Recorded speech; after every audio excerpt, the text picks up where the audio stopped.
Whenever you're ready. Well, in the iconic movie, The Untouchables, Al Capone, as portrayed by Robert De Niro, has this wonderful quote in which I tend to agree with 100%.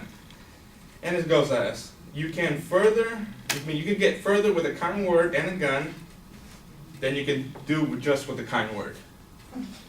So, to think about that philosophy is pretty much to bring the realism of the world we live in today, and how pretty much people have resolved their conflicts since the dawn of time. Let's say, for instance, very well known that just diplomacy doesn't work by itself. Something just can't get resolved by people just talking to each other.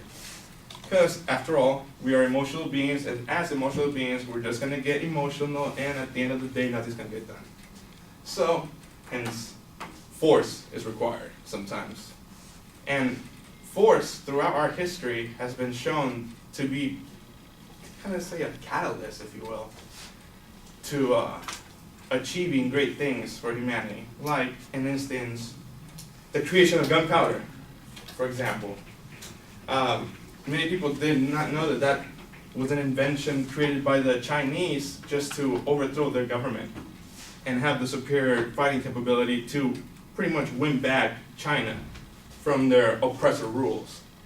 So that's one instance of it. Another instance that is more relatable to us would be, let's say, for example, the current events with the Syrian conflict, and as we dropped a bomb, as all you may know, on a terrorist land and such.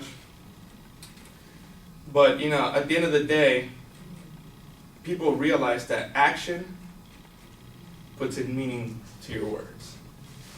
So when you bring in action to back your words, people take you a lot more seriously than they would just by you talking about what you would do. What you would do if you had the chance, instead of, let's say, for example, pressing the trigger, if you will. And then most people nowadays are keen to find that, don't achieve their potentials because they don't push the trigger. They ponder and keep thinking about what they can do, what they should do, what they probably would do, but they never go through it. And that's what differentiates the people that overcome to the people that stay with the mediocre crowd. So, at their overall end, this mentality is what pretty much allowed Al Capone to rise to the infamy that he was, and the legend that he continues to be to this day. And many people, although done ugly things in history, at the end of the day, if you look at it, they have at some point bettered mankind as a whole. And to drive our society with actions is the way that we strive forward, instead of just dreaming and pondering about what could be instead of what we could make it to be. And that's why I agree with this quote. Because once you make what you desire to be, you'll find that nothing will be impossible and everything will be achievable. And anything, no matter how high it is, you can do. Because history has proven us that is to be true. The few people that go against the wave are the people that are remembered. Just remember that. Okay? Nobody's remembered to go along with the crowd. And that's pretty much what we strive to as a humanity to do. Is we're just a race of doers. That's what differentiates us from the chimps. We built pyramids. We did all this. We walked upright. We did it. And this is why I agree with this quote.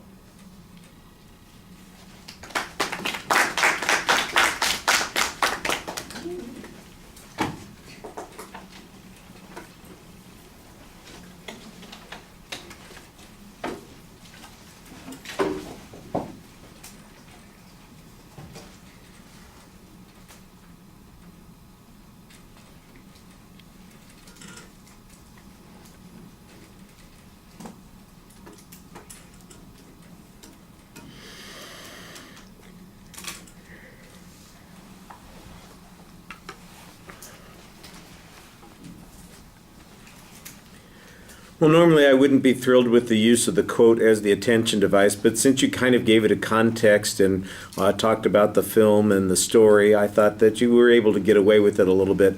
I generally know what the theme of your argument is, but if I were to say, here's the purpose statement, I'd have a hard time picking it out because you don't really give us a firm statement of that. It should be a little bit more direct. There's not really a preview of what the structure is going to be. I got the impression that you were starting off with a couple of examples that you were going to talk about, and then once you got past the first couple of examples, you started wandering in the wilderness, finding other things to talk about. And sometimes they were very insightful and useful things to discuss, but because there's not much of a pattern to them, it does sound a little repetitive at times.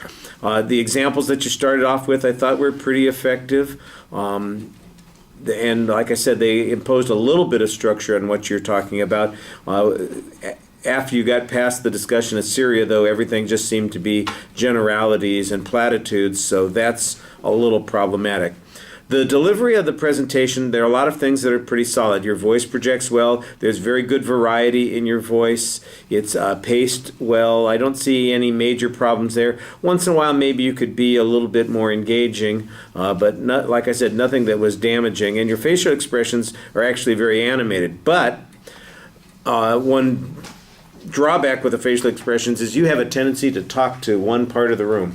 I mean, it's like these guys up front here were your audience and you were talking to them. The rest of the room didn't seem like they were important at all to you, and I think you need to remember to look around, to talk to everybody, to engage in the whole audience and not just a singular section, and that I thought was a little bit of a drawback.